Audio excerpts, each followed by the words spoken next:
At the same time, we see the number of population going up, and there's always this argument, but we have to feed the 7 billion people on Earth, therefore the best way to feed them is to actually produce mass production and getting them to, you know, the poor that need them. Now, what would you say to this idea of food security that needs to have a high yielding? Yeah.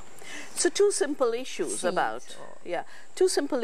this idea of mass production in agriculture being more efficient and therefore feeding more people using fewer resources. Every step of assumptions in that is false. It's false. It's false for the simple reason industrial systems of farming use 10 times more inputs, energy, resources, water, than ecological systems of farming, the kind of cultures have practiced over millennia, which is why our cultures are still here. Otherwise, they'd have been extinct 9,000 years ago. If we farmed the way the industrial model is pushing us, we wouldn't be 10,000-year-old cultures. The second very important issue is when you make a car and you create an assembly line and you say we are mass producing and therefore unit costs are coming down, that logic doesn't apply to agriculture, because agriculture is about living systems. It's about living seed, it's about living water, it's about living soil, it's about living food.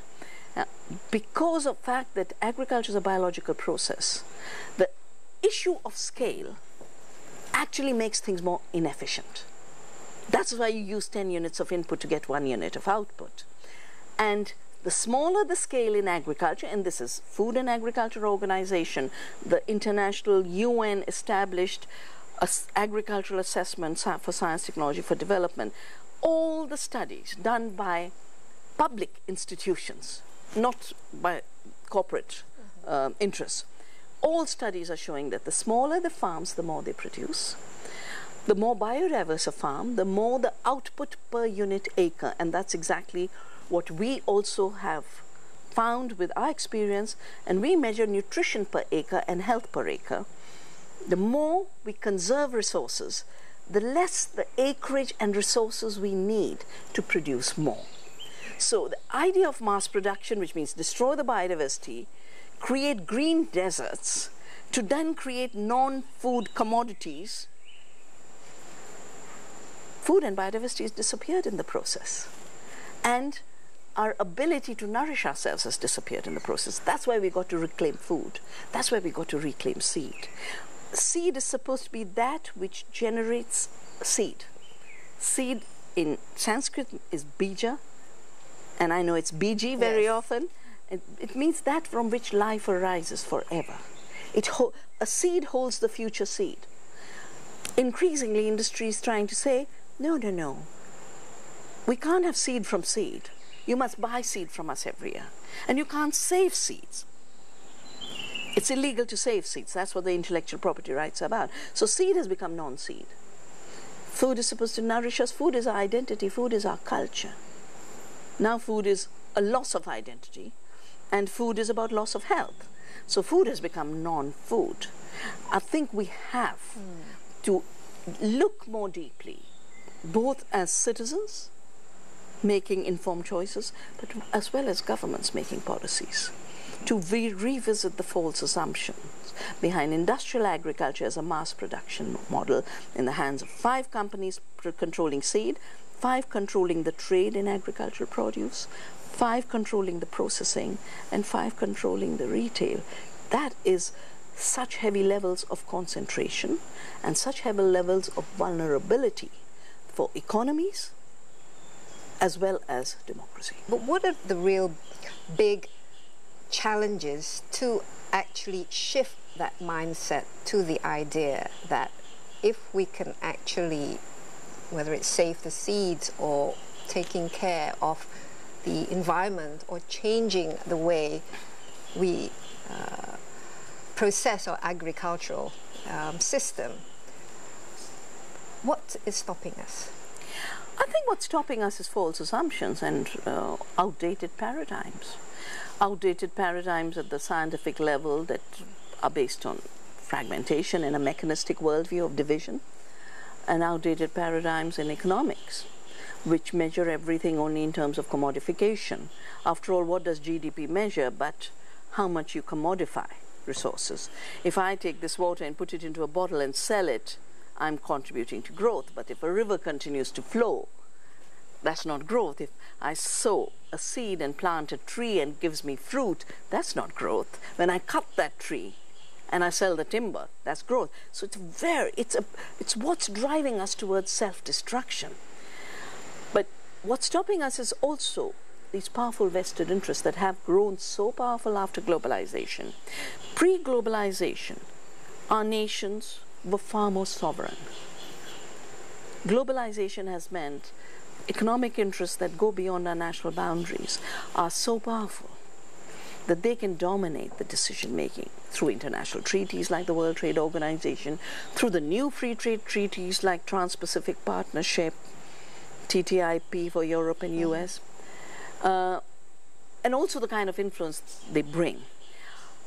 Can we change it? Yes, we can. You know, I've patiently over 30 years worked to build a practice of agriculture that secures the livelihood of our farmers. They're not made extinct. That produces better food and then brings it in affordable ways to everyone. Today,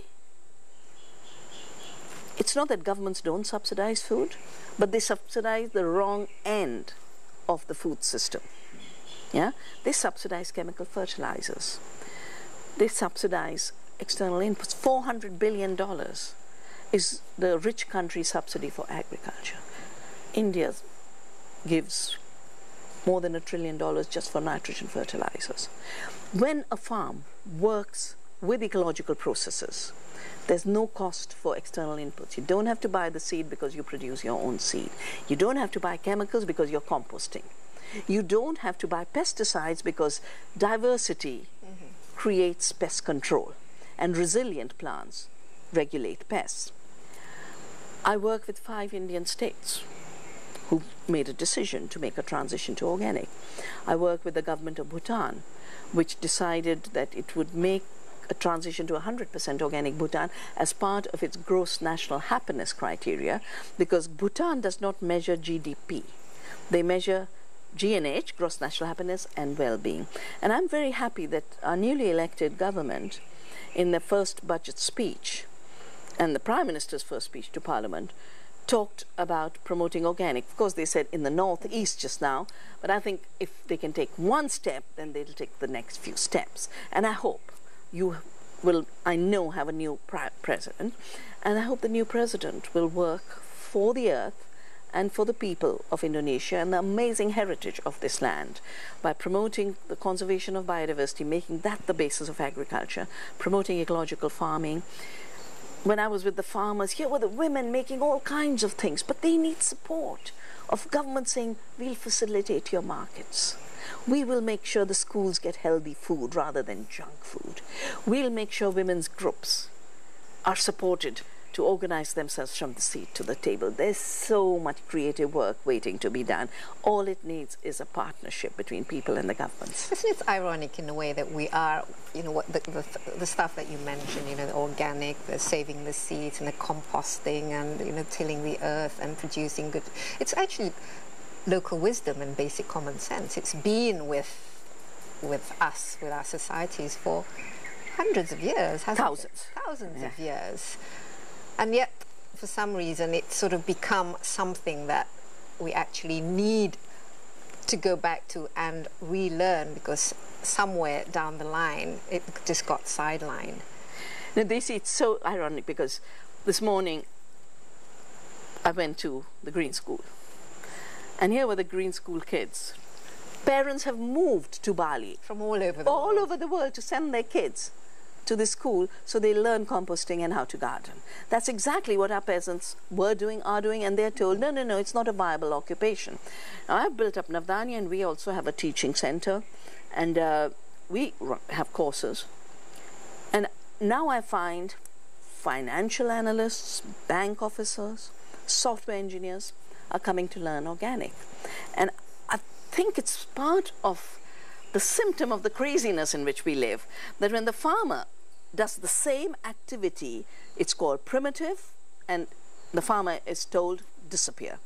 And that same activity, when adopted by people who've had all the choices of the world, and then they're getting bored in the bank and saying, now I want to be an organic farmer. And it becomes a, a trendy thing. It's a lifestyle thing. But we can't afford to leave it as a trend, because it is a survival issue for us as a species on the planet and for that individual farmer.